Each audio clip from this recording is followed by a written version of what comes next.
Crump, lead analyst with Steward, Switzerland. Thank you for tuning in today. Joining me today is Steve Topper, CEO of Astute Networks. Thanks for joining us today, Steve. Thanks, George. Good to see you. Before we get started on the whiteboard here, why don't you tell us a little bit about Astute? Sure. Astute's based in San Diego. We're a classic venture capital funded company. Just recently closed the second round of financing led by Samsung. So we're excited about it. We're a flash company. Samsung's the largest maker of flash on the planet. You can kind of connect the dots as to the value of that to us. That makes a lot of sense. So I'm glad you're in here talking about flash. One of the big things that we see from both viewers and readers to our site is a lot of confusion. You know, we've gone from should I use flash to yes, I should use flash, and now there's seems like a billion different solutions out there. Right. Can you kind of talk to that a little bit, sort of the traditional and where you guys are going? Yeah, sure. Kind of the how you use flash. Sure, absolutely. Yeah. So, you know, I thought it might be helpful just to talk about our network flash architecture, but if I can draw for just a moment to show you our view of the market, where this axis would be performance, and this would kind of be suitability for virtualization. We see a couple of buckets in the market, really four. This is traditional direct attached storage. Okay. This is the emerging PCIe cards. Okay. This is SAN and NAS, traditional back-end primary storage.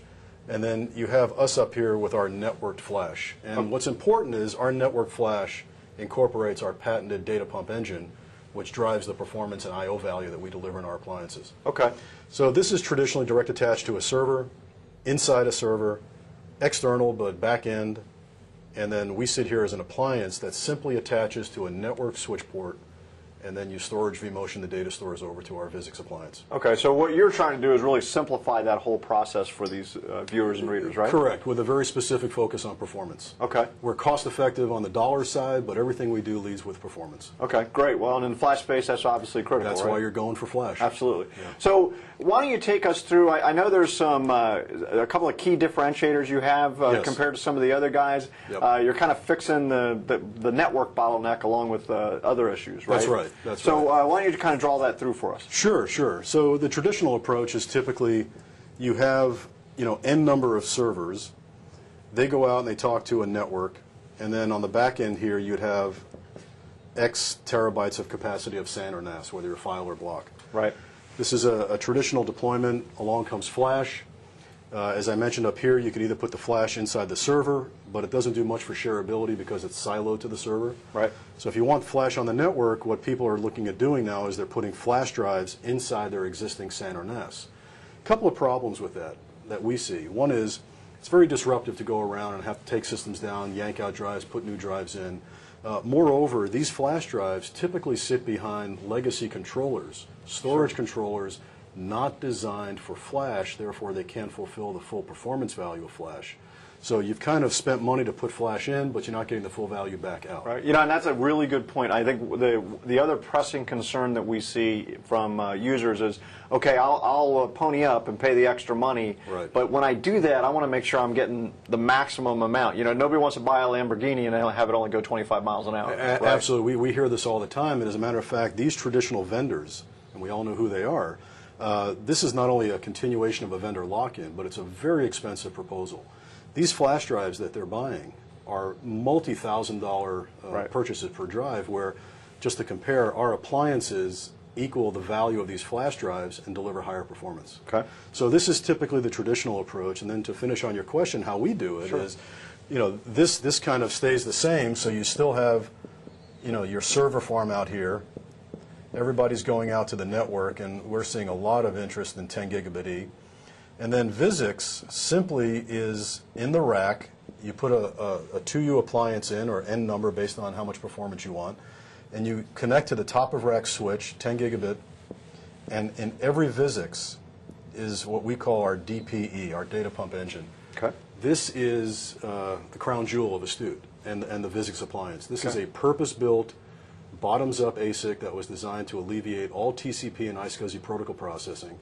It's performed in hardware, so all of the offload takes place. All of the key system features of ViSX are performed in hardware.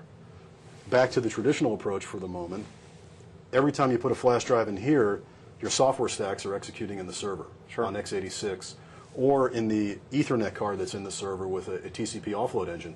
But it does nothing for this. Right. With ViSX, the DPE drives all that traffic, and all the traditional DMA engines for processing, protocol processing, checksums, offload, all of this is done inside the hardware, so it is extremely fast, and it's what gives ViSX its high IOPS and also its high network bandwidth. And then from here, the SAN, or the NAS, no touch. Okay. Keep doing what you're doing.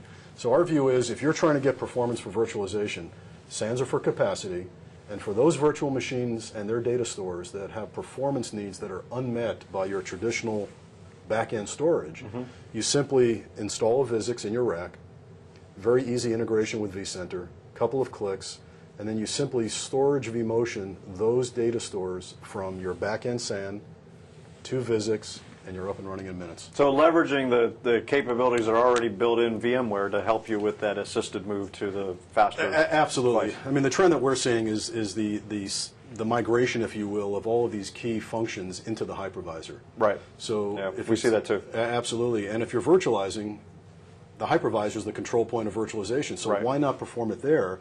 Why pay for it twice, front end and back end? Yep. And I think that what I really like about what you guys are doing here with the data pump engine is I get the kind of all the goodness of 10 gigabit Ethernet, cost effectiveness, ease, because I've already got probably IP experience. That's right. But I don't get the penalty that usually is associated with 10 gig E, because you're taking that off of with the engine, right? Yeah, spot on. So two good points. One is, if you're going to migrate to 10 gig E, you now have a solution that can drive full bandwidth and the ROI on that port cost.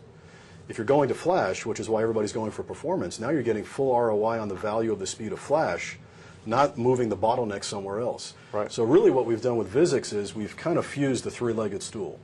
We've taken storage I/O, network I/O, and the fast performance of flash as a medium, fused those together architecturally into ViSX, so one device serves all the performance. Fantastic. Well, Steve, thanks for joining us today. Appreciate Thanks, George. it. I'm George Crump, lead analyst for Storage Switzerland. Please tune in for future videos.